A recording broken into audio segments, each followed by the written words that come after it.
سبحان اللہ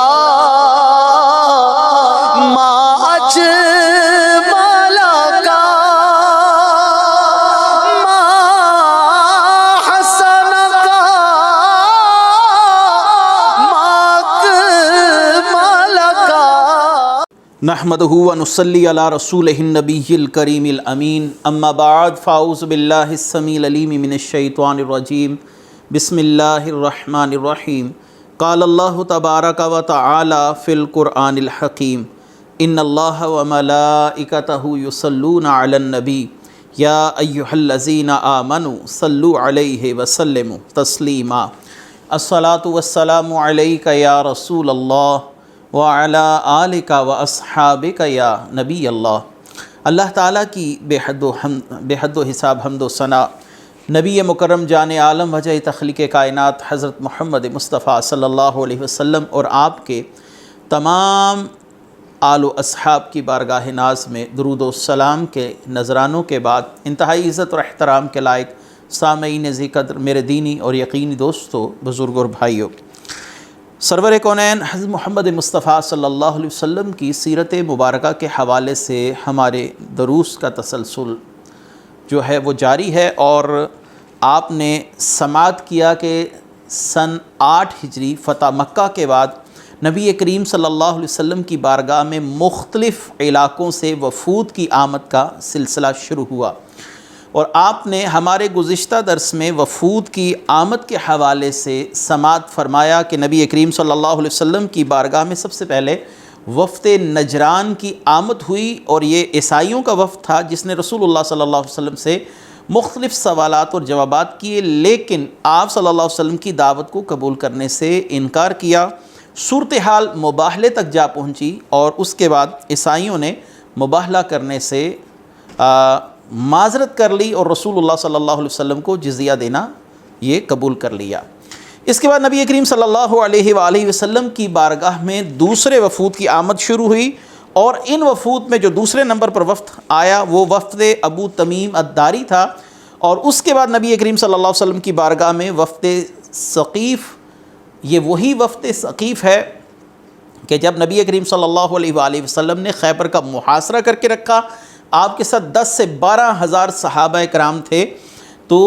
اس قبیلے نے اس وقت ہتھیار نہ ڈالے اور اپنے آپ کو خیبر کے قلعے میں محصور کر کر خود کو بچائے رکھا۔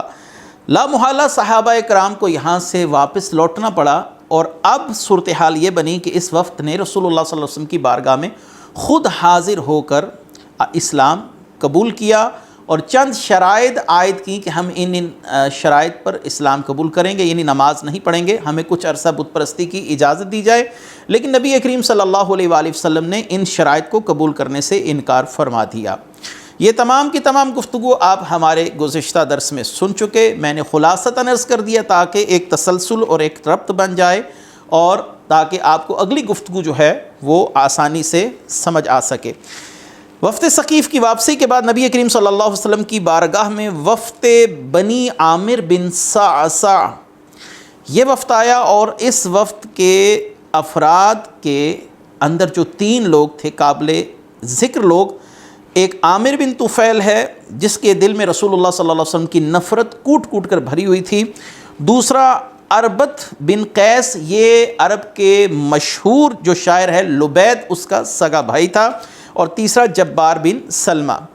عامر اس قبیلے کا رئیس اعظم تھا، اور جب اوقاز میں تجارتی میلہ لگتا اور اطراف و کناف سے لوگ بے شمار پیدل آتے، تو یہ شخص وہاں پر لوگوں کو امان دینے کا وعدہ کرتا کہ کسی کو اگر کوئی خوف ہے تو اسے میں امان دوں گا، کسی کو سواری چاہیے تو سواری کے لیے میں حاضر ہوں، کسی کو اگر رقم چاہیے تو میں رقم دینے کے لیے تیار ہوں۔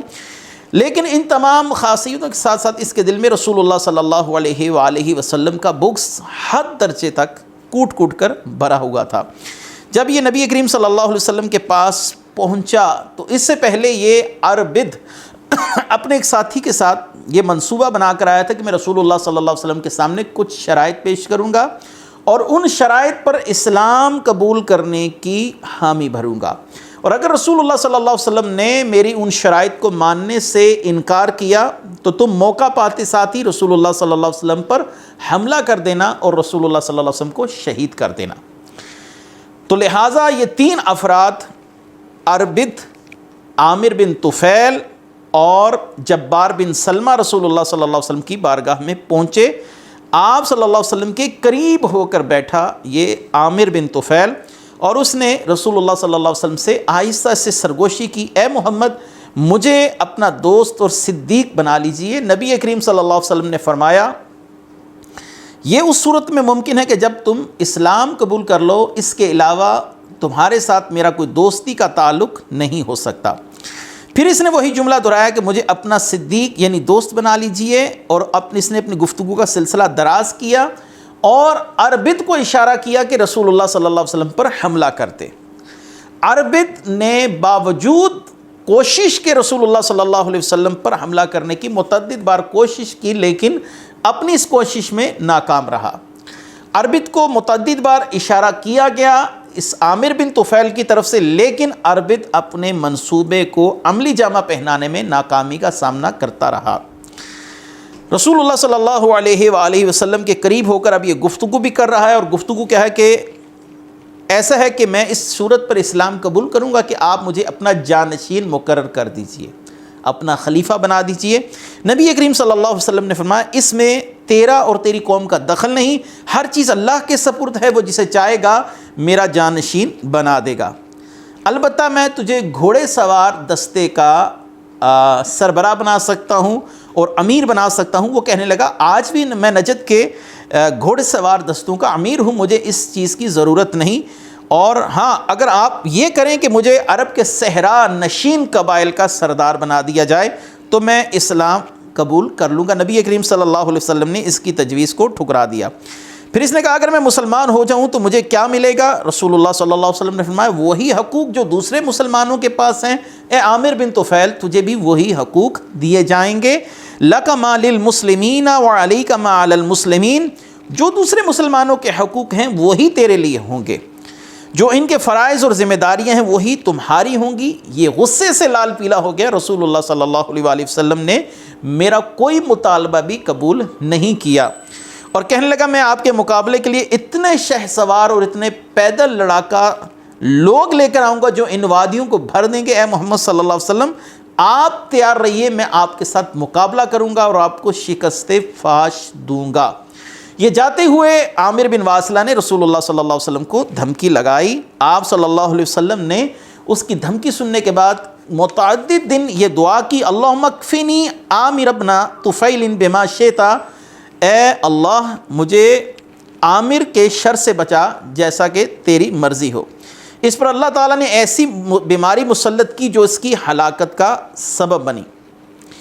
بخاری شریف کے الفاظ اس موقع پر بیان کرنا یہ بھی مناسب رہیں گے کہ بخاری شریف میں ہے کہ اس نے کہا ان یکون لک اہل السہل ولی اہل الوبری، صحرائی علاقے آپ کے لیے اور شہری علاقے میرے لیے مقرر کر دیجئے، یعنی مجھے امیر بنا دیجئے۔ آپ صلی اللہ علیہ وسلم نے اس بات کو قبول نہیں کیا۔ اس نے کہا او اکون خلیفتک من بعدک، میری خلافت کا اعلان کر دیجئے، تو آپ صلی اللہ علیہ وسلم نے اس بات کو بھی قبول نہیں فرمایا۔ اس نے کہا او اغزو من غطفان بالف اشقرا بالف شقرا، کہ غطفان سے 1000 سرخ گھوڑے لا کر میں آپ کے ساتھ جنگ کروں گا، یعنی بہت بڑا گروہ لاؤں گا۔ آپ نے میری کوئی شرط قبول نہیں کی، پھر آپ اور میرے درمیان کوئی مصالحت نہیں ہو سکتی، تو پھر میں آپ کے ساتھ جنگ ہی کر سکتا ہوں۔ حضور صلی اللہ علیہ وآلہ وسلم نے اس کی کوئی شرط قبول نہیں کی۔ اب جب یہ رسول اللہ صلی اللہ علیہ وسلم کی بارگاہ سے باہر نکلا تو اربد سے اس نے متعدد بار یہ سوال کیا کہ اے بدبخت آدمی، میں نے تجھے رسول اللہ صلی اللہ علیہ وسلم پر حملہ کرنے کے لیے متعدد بار اشارہ کیا، لیکن تو نے رسول اللہ صلی اللہ علیہ وسلم پر حملہ کیوں نہ کیا تاکہ آج ہم محمد صلی اللہ علیہ وسلم کو ختم کر دیتے؟ اربد نے کہا میں نے متعدد بار کوشش کی لیکن میرا ہاتھ شل کر دیا گیا، اور یوں ہو گیا جیسے کہ میرا ہاتھ کام ہی نہ کر رہا ہو۔ اور ایک روایت میں یہ ہے کہ میرے اور رسول اللہ صلی اللہ علیہ وسلم کے درمیان ایک لوہے کی دیوار کھڑی کر دی گئی جو مجھے نظر آ رہی تھی، اور مزید یہ کہ مجھے ایک خونخوار قسم کا اونٹ دکھائی دیا جو مجھ پر حملے کے لیے تیار ہے، جس کے خوف کی وجہ سے میں کوئی اقدامات نہ کر سکا۔ بہرحال اللہ تعالیٰ نے تو اپنے محبوب سے حفاظت کا وعدہ فرمایا ہے، اور اللہ تعالیٰ نے اپنے محبوب کی حفاظت فرمائی۔ عامر کے لیے رسول اللہ صلی اللہ علیہ وسلم نے دعائے ضرر فرمائی تھی کہ یا اللہ عامر کو اپنی مصیبت میں مبتلا کر دے۔ یہیں سے واپسی پر اپنے قبیلے کی طرف روانہ ہوتے ہوئے راستے میں عامر کو طاعون کی گلٹی، یہ گردن پر ایک بہت بڑی گلٹی ظاہر ہوتی ہے، وہ گلٹی ظاہر ہوئی، اور وہاں پر بنو سلول ایک خسیس لوگوں کا قبیلہ، یعنی جس کے لوگوں کو عرب میں کمینہ صفت لوگ سمجھا جاتا تھا، یعنی غریب اور ان کے لیے کوئی اچھا تاثر نہیں تھا، اس کو اس قبیلے کی ایک بوڑھی عورت کے گھر میں پناہ لینی پڑی۔ تو اس نے جب بوڑھی عورت کے گھر میں پناہ لی تو اپنے قبیلے کے افراد کو پیغام بھیجا، میرے لیے شرم کا مقام ہے کہ میں ایک بنی سلول کی بوڑھی عورت کے گھر میں قیام کیے ہوئے ہوں، میں یہاں سے جلد نکلنا چاہتا ہوں تاکہ اگر مجھے موت آئے تو اس بوڑھی بنی سلول عورت کے گھر میں نہ آئے۔ تو اس کے کنبے کے افراد نے اس کے لیے ایک گھوڑا روانہ کیا، اور جب یہ گھوڑے پر سوار ہوا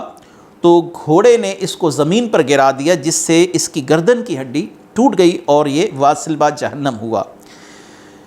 یہاں پر ایک غلط فہمی ہے جس کا ازالہ کرنا انتہائی ضروری ہے۔ عامر بن طفیل یہ شخص کوئی اور شخص ہے جس کا میں نے ذکر کیا، اور صحابی رسول عامر بن طفیل وہ قبیلہ اسلمی سے تعلق رکھتے ہیں، وہ عامر بن طفیل الاسلمی ہیں۔ یہ واصل با جہنم 9 ہجری میں ہوا، وہ عامر بن طفیل سن 110 ہجری تک زندہ رہے، جیسا کہ اسد الغابہ، الاصابہ اور دیگر کتب سیر و مغازی کے اندر یہ بات صراحتاً موجود ہے۔ لہٰذا کسی کو یہ اشتباہ نہ رہے کہ عامر بن طفیل یہ صحابی رسول تھے، ایسا نہیں تھا۔ یہ 9 ہجری میں مرا، اور رسول اللہ صلی اللہ علیہ وسلم کے صحابی عامر بن طفیل 110 ہجری میں، یعنی اس وقوعے کے 101 سال کے بعد آپ کا وصال ہوا۔ رسول اللہ صلی اللہ علیہ وسلم سے عامر بن طفیل الاسلمی کی گفتگو بھی بہت خوبصورت گفتگو ہے، میں اس میں سے چند معروضات پیش کرتا ہوں۔ یہی عامر بن طفیل صحابی رسول جلیل القدر صحابی رضی اللہ تعالی عنہ رسول اللہ صلی اللہ علیہ وسلم سے فرماتے ہیں، یا رسول اللہ زودنی بکلمات اعش بہن، مجھے ایسے کلمات سکھائیے جن سے میں اپنی زندگی اچھے طریقے سے بسر کر سکوں۔ یہ اب صحابی رسول عامر بن طفیل کے واقعات میں سے ایک واقعہ ہے۔ تو رسول اللہ صلی اللہ علیہ وسلم نے انتہائی پیارے انداز سے اپنے محبوب صحابی کی تربیت فرمائی۔ آپ نے فرمایا، یا عامر افش السلام، اے عامر سلامتی کو عام کرو، جب لوگوں سے ملو یا کسی سے ملو اسے سب سے پہلے سلام کہو۔ افش السلام واطعم الطعام، اور لوگوں کو کھانا کھلاؤ، بھوکے کو کھانا کھلاؤ، جب کسی سے ملو اسے سلام کرنے میں پہل کرو، اور کسی کو بھوکے کو کھانا کھلاؤ۔ واستحی من اللہ کما تستحی من رجل من اہلک، اور اللہ سے بھی ایسے ہی حیا کرو جیسے تم اپنے اہل کے کسی مرد سے حیا کرتے ہو، یعنی اپنے گھر والوں کے سامنے جیسے کوئی برائی کا مرتکب ہوتے ہوئے آپ اجتناب کرتے ہو، ایسے ہی اللہ تبارک و تعالیٰ سے برائی کرتے وقت اجتناب کرو۔ وَإِذَا أَسَاءَتَ فَأَحْسِنْ فَإِنَّ الْحَسَنَاتِ يُذْهِبْنَ السَّيِّئَاتِ، اور اگر کوئی گناہ کر بیٹھو تو اس کے فوراً بعد نیکی کرو، کیونکہ نیکیاں برائیوں کو نیست و نابود کر دیتی ہیں، مٹا دیتی ہیں، ختم کر دیتی ہیں۔ بہرحال یہ صحابی رسول کا واقعہ تھا، میں نے یہاں پر اس غلط فہمی کا ازالہ کرنا ضروری سمجھا۔ اس کے بعد اربت اور جبار دونوں واپس آ گئے۔ اربت سے لوگوں نے پوچھا کہ تم جب رسول اللہ صلی اللہ علیہ وسلم سے ملنے گئے تھے تو تم نے اسلام قبول کیوں نہ کیا؟ تو اربت نے رسول اللہ صلی اللہ علیہ وسلم کے لیے انتہائی نامناسب کلمات کہے، اور چند دن کے بعد یہ اربت اپنے اونٹ کو ایک چراگاہ میں چرا رہا تھا، اور موسم خشک اور سخت گرمی کا موسم تھا۔ یک لخت کہیں سے بادل آ گئے اور بادلوں سے بجلی کڑکی، اور وہ بجلی آسمانی بجلی اس اربت پر گری اور اس کے اونٹ پر گری، جس نے ان دونوں کو راکھ کا ڈھیر بنا دیا۔ جبار بن سلمہ جو تیسرا فرد تھا، انہوں نے اسلام قبول کیا اور بہت سے لوگوں کو اپنے ساتھ مسلمان بھی کیا۔ تو یہ تھا عامر بن صعصع کے وفد کا واقعہ، وفد بنی عامر بن صعصع۔ اور اس کے بعد ہے وفد زمام بن ثعلبہ، یہ بہترین وفد ہے، رسول اللہ صلی اللہ علیہ وسلم نے ان کی تعریف فرمائی۔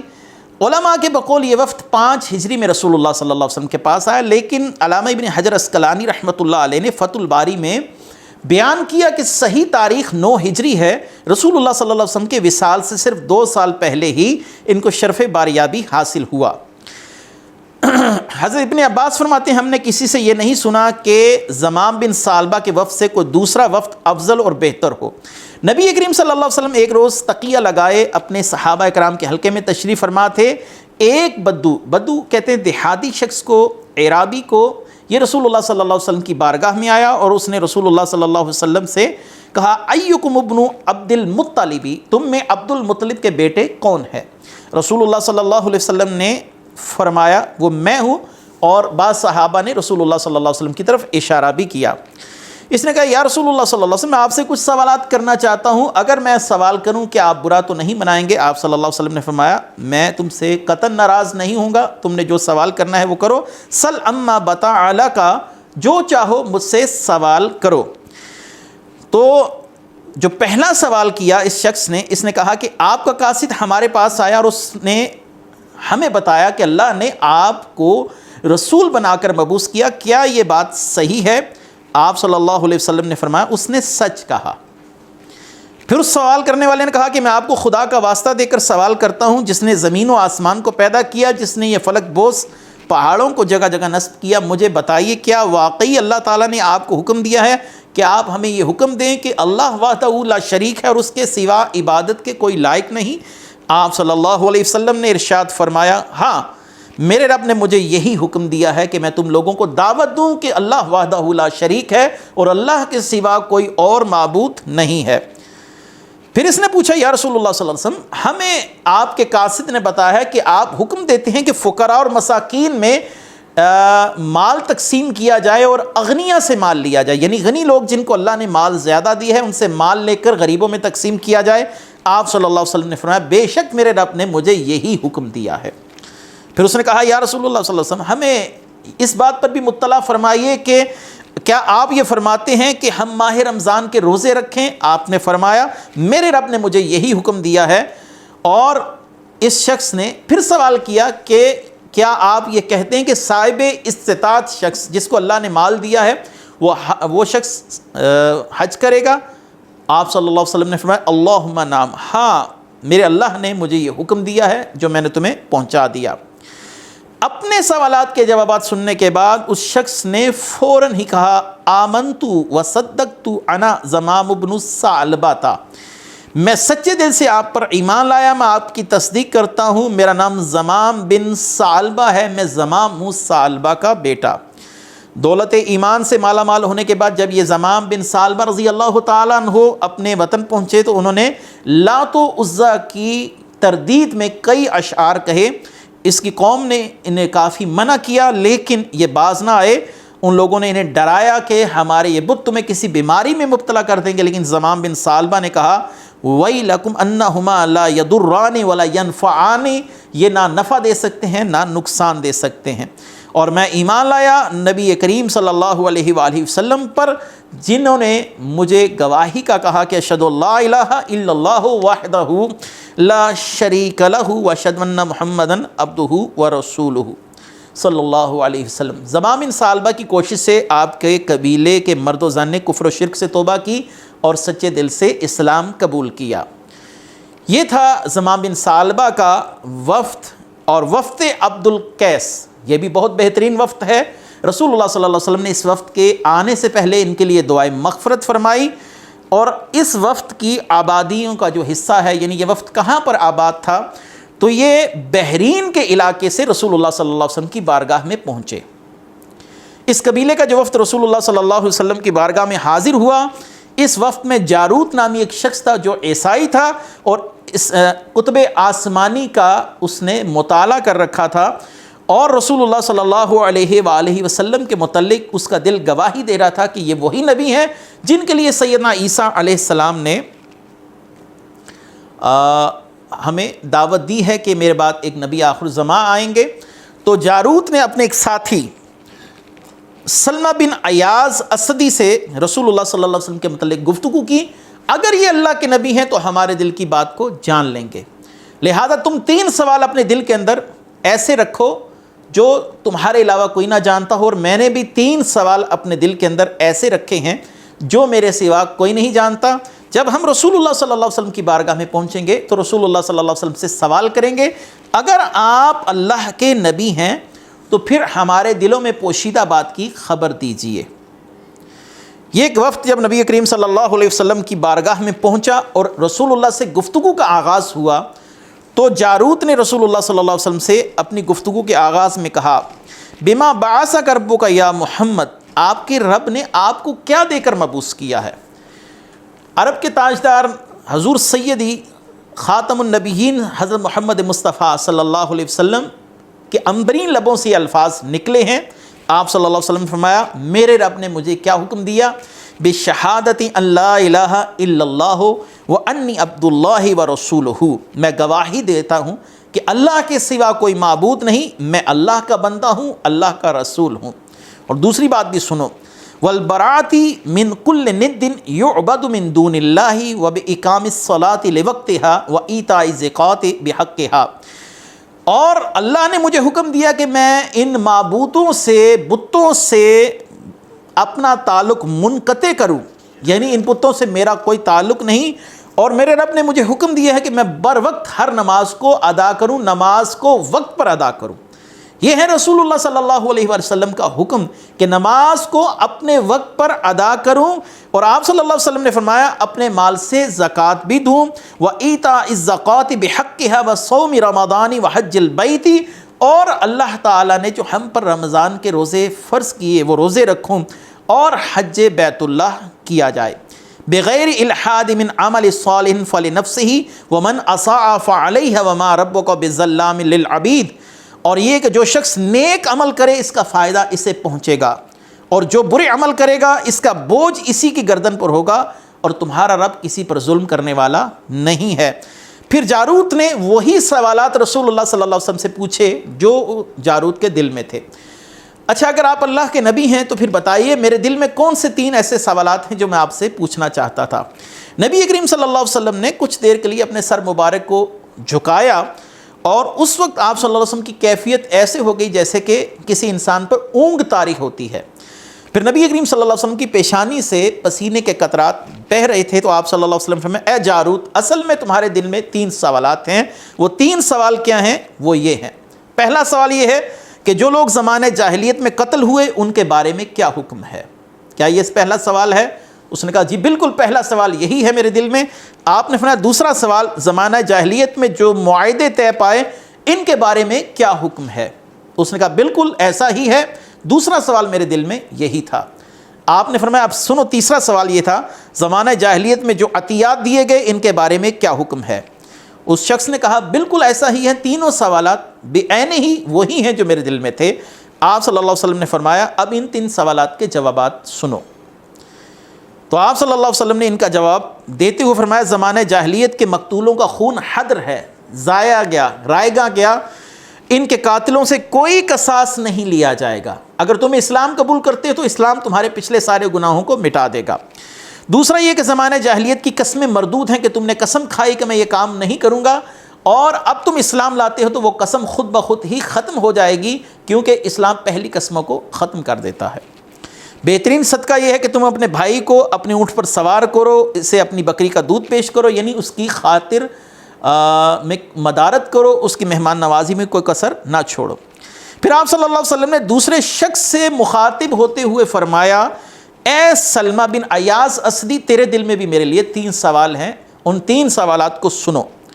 تم پہلا سوال کرنا چاہتے ہو کہ بتوں کی پرستش کا کیا حکم ہے، یوم سباسب کی حقیقت کیا ہے، اور عقل حجین کی حقیقت کیا ہے؟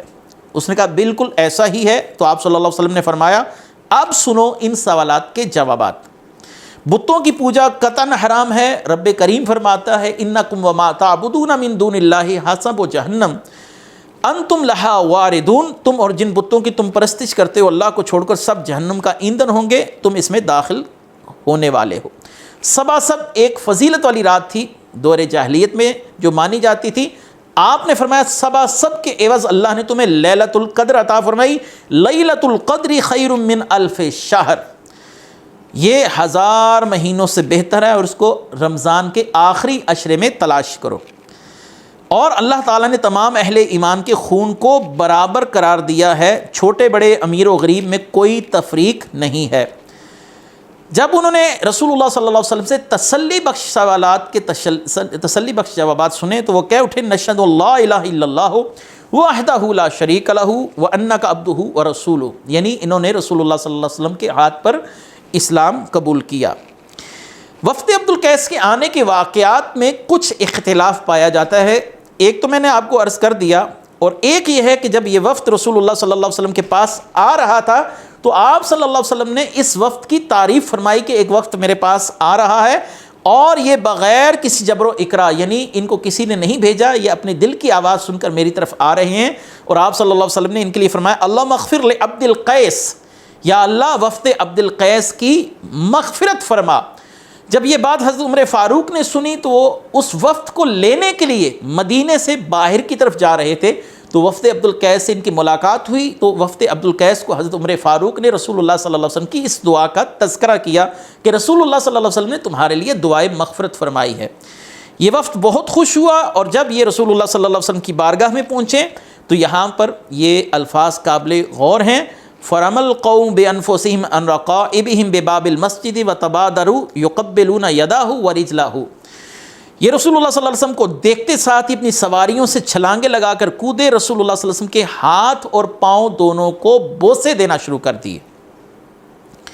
نبی کریم صلی اللہ علیہ وسلم نے ان کے لیے دعائے مغفرت فرمائی اور ان لوگوں نے اسلام قبول کیا۔ رسول اللہ صلی اللہ علیہ وسلم نے جو ان کو جاتے ہوئے نصیحتیں فرمائیں وہ یہ تھیں کہ گواہی دو اللہ کے بغیر کوئی اور معبود نہیں، محمد اللہ کے رسول ہیں، نماز قائم کرو، زکوٰۃ ادا کرو، ماہ رمضان کے روزے رکھو، مال غنیمت سے 5واں حصہ دو، اور میں تمہیں 4 چیزوں سے منع کرتا ہوں۔ وہ کیا چیزیں ہیں؟ 4 قسم کے مختلف برتن تھے جن میں شراب بنائی جاتی تھی۔ الدبا، یہ دبا اصل میں جو کدو شریف ہے جس کو سبزی کے طور پر استعمال کیا جاتا ہے، کدو کا گودا نکال کر اس کو بیچ میں سے خالی کر اسے خشک کر لیا جاتا تھا، اور اس میں خاص انداز سے شراب بناتے تھے عرب کے لوگ۔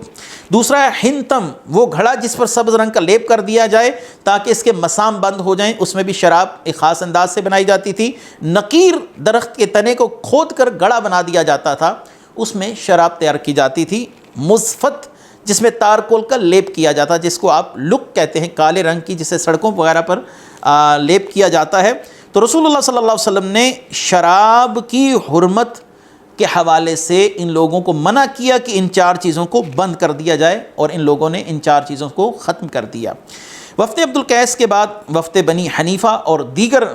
اس وفد بنی حنیفہ کے اندر مسلمہ کذاب بھی رسول اللہ صلی اللہ علیہ وسلم کے پاس آیا تھا۔ انشاءاللہ یہ واقعات ہم اپنے اگلے درس میں پیش کریں گے۔ وآخر دعوانا ان الحمد للہ رب العالمین۔ سبحان اللہ ما اجل